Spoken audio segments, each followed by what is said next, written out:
এবং অস্ত্রসহ নানাভাবে আন্দোলনকারীদের উপরে হামলা চালিয়েছে। বিশেষ করে ধানমন্ডি এলাকায় অনেক হামলার ঘটনা ঘটেছে আমরা জানি। সেই হামলায় গত 4 আগস্ট 2024 সালে ওরকম একটা ঘটনা ঘটেছিল আপনার ধানমন্ডি 27 নম্বরে। সেই 27 নম্বরের ঘটনার উপর ভিত্তি করে পরবর্তীতে আপনাদের ধানমন্ডি থানায় একটা মামলা রুজু হয়।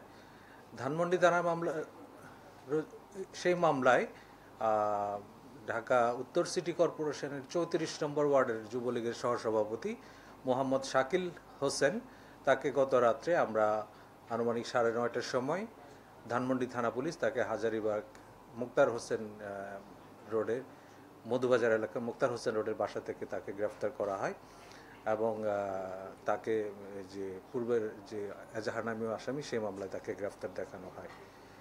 পরবর্তীতে আমরা জানি সে তার স্বীকারোক্তি এবং গোপন সূত্রে আমরা সংবাদ পাই তার কাছে তার বাসায় অবৈধ অস্ত্র মজুদ রয়েছে।